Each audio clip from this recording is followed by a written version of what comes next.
World express का बहुलोकप्रिय स्तंभ विश्व मानवीय मंच में मालवी का राष्ट्रीय ख्याति प्राप्त लेखक नंदकिशोर चौहान का 3 लेख प्रस्तुत है, जो इन्हीं प्रकार है। पहलो लेख है झपकनो पलक को। विश्वामित्र जी राम और लक्ष्मण के मिथिला नगरी ले गया। वहां भी दो भाई गुरु की आज्ञा से मिथिला नगरी की फुलवारी देखने गया। फुलवारी में उनको सामनो जानकी जी से हुई गयो। राम सीता दो एक दूसरा की सुंदरता जड़वत अपलक हुई ने देखता रिया। आश्चर्य इन्हीं बात को कि मनक की पलक तो झपके झपके फिर असो कैसे। मिथिला नगरी का नामी न प्रतापी राजा निमि हुआ। उनने एक बखत अयोध्या का राजपुरोहित महर्षि वशिष्ठ जी से यज्ञ कराने की प्रार्थना करी। ज्ञानी गुरु वशिष्ठ ने उनके थोड़ा टेम सारू रुकने को बोली। यह बात साची है कि दुनिया में मनक बलवान नहीं रिया करे है। काका जी होण उको समय बलवान रिया करे है। नीमी अपनी बढ़ती उम्र को ध्यान रखते यज्ञ जल्दी से जल्दी कराना चाहिए था। इना चक्कर में उनने कोई दूसरा पुरोहित से यज्ञ करे लियो। इपे वशिष्ठ जी क्रोधित हुई गया। उनने राजा के भयंकर श्राप दे के भस्म करी दियो। राजा 19 बखत श्राप से भस्म हुई गयो। इन्हीं बखत तक राजा के कोई औलाद भी नहीं थी। इका सारू का शरीर के मथी के एक बालक पैदा करियो, जिको नाम मिथि राख्यो। जैसे भारत को नाम भरत का नाम पे पड़ियो, उन्नीस तरह मिथि का नाम से मिथिला नगरी कहवे। यो काम भी आजकल का टेस्ट ट्यूब बेबी की तरह थो क्या नहीं। इको मतलब भारत का ऋषि मुनि उन्हीं वक्त भी इन्हीं विद्या का जानकार ने ज्ञाता था। सब ऋषि मुनि ने मरता राजा नीमी से वरदान मांगने को बोलियो। राजा ने बोलियो कि कभी तुम महाराज पे प्रसन्न हो तो हमारे ये अद्भुत वरदान चाहिए कि वशिष्ठ जी के जिना रघुकुल का कुल गुरु होने पे इतरो घमंड है। पुनाच कुल को वर महारा कुल में जन्मी कन्या के वरण करने मिथिला आवे। इपे सब वर देते बोलिया के राजा तुम तो स्वर्ग जा ही रहा हो, तो तुम यो सब कैसे देखी पाओगा। इपे निमी आगे बोलिया कि महाराज वर में यो भी जोड़ो है कि जगदम्बा का आने तक अदृश्य रूप से मारो वास आंख की पलक पेरे। सबने तथास्तु कही दियो। पुनः धन से प्रतिक्षण पलक आज तक झपकती आई रही है। अबे सवाल उठे कि राम सीता जदे तक एक दूसरा के देख ही रहा था, उन्हीं वक्त उनकी पलक क्यों नहीं झपकी। इको तक यो के घर का बड़ा बूढ़ा को यो करम ने धर्म बड़े हैं। यदि बेटी जमे आपस में बात करे उन्हीं वक्त तक समझदार बड़ा मनक के वहां से दूर हटी जाना चाहिए। तुलसी बाबा ने लिखो है, थके नयन रघुपति छवि देखे पलकन ही हूँ परिहरी निमेश। पलक झपकने के निमिष बोले जावे लागे। उन्हीं वक्त नीमी पलक पे से उतरी के दूर चलिया गया था। इना कारण राम सीता पलक झपकाए बिना नरी देर तक एक दूसरा के देखता रिया। नहीं तो ऐसो तो कदी हो ही नहीं कि पलक झपकाए बिना कोई कोई के देख तो रहे। दादा होण इका सारू तो बोले है, क्यों ना दादा की तो कई बात करा, वो तो हथेली पे हत्ती गायब करी दे है। जो पलक झपकते 9 2 11 भी हुई जावे है। दूसरो लेख है चुगलखोरी। यह दुनिया भी बड़ी अजीब है। जो चुगलखोरी की विद्या में जितरो पारंगत समझो वो आज की दुनिया में उतरो ज बड़ो समझदार सफल ने विश्वास पात्र। चुगलखोर कहीं कहीं गुल नहीं खिलावे, वो अच्छी भली चलती गृहस्थी रूपी गाड़ी का पहिया की हवा निकाली के पंचर करी दे। भाई के भाई को दुश्मन बनाई दे, साहब बीवी और गुलाम में झगड़ा करे दे, बढ़िया पूरा घर में फूट डाल आखी दे। पूनम की जगह अमावस लाई दे। चुगलखोरियो तो नेठुज भूली जावे है कि देर सवेर का हाथ का तोता तो उड़ना है। मतलब पोल खुलने पे मुंडो कालो होनो है। ऐसा अधर्म का काम करने वालों नी तो वही को रे नी वही को रे।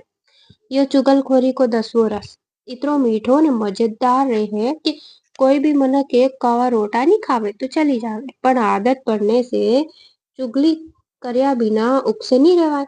चुगली में रस लेने वाला सारू यह बात भी चलन में आई रही है कि कोई कोई का पेट में बात नहीं टिके या पचे। मतलब उन्हीं बात के दूसरा का आगे करेगो।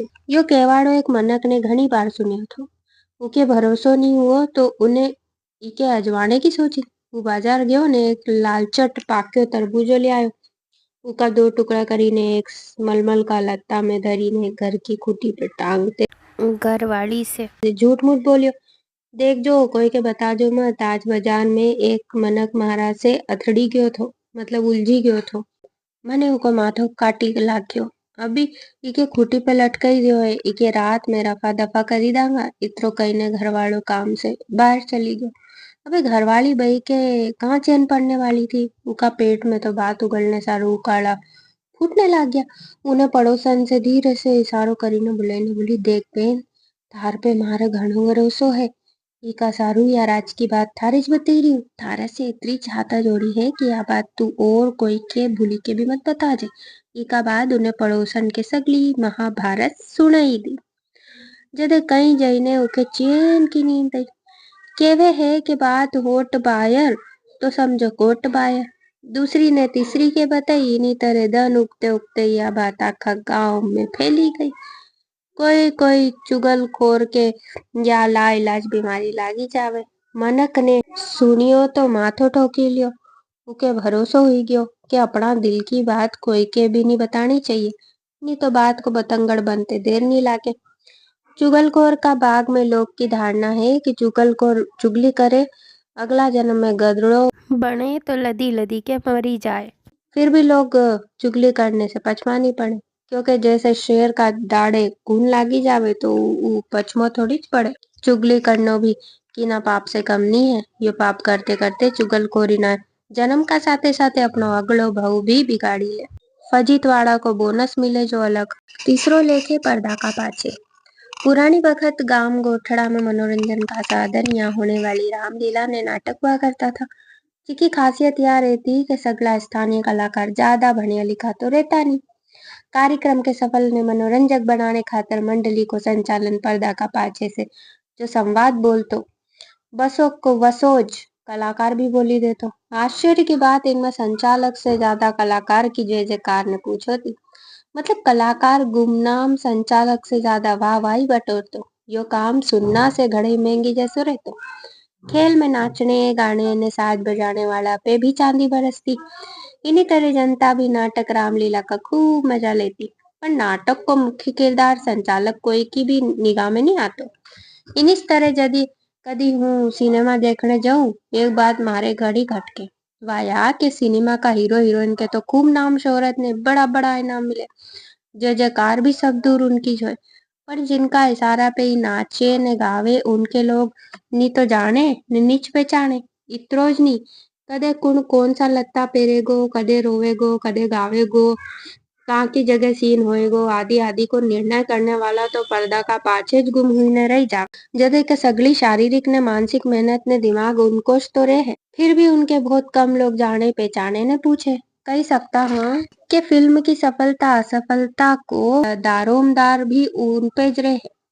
इकाई झाल पर्व पे निकलने वाली झांकी के बनाने वाला कलाकार की रहे। उनकी महीना महीना की अथक मेहनत रंग लावे झांकी की जनता तहे दिल से खूब बड़े भी करे ने सराहे। पर इन झांकी के बनाने वाला को नाम कजा की ना इंदारा में कोई ने रही जावे।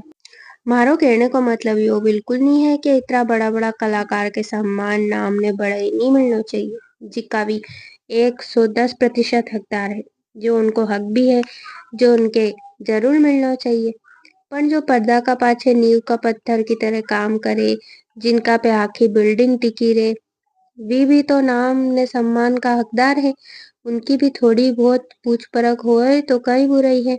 उनके भी प्रोत्साहन मिलना चाहिए, जिससे पैसा का साथे साथे उनको मनोबल भी बनियो रहे। जय मालवा, जय भारत।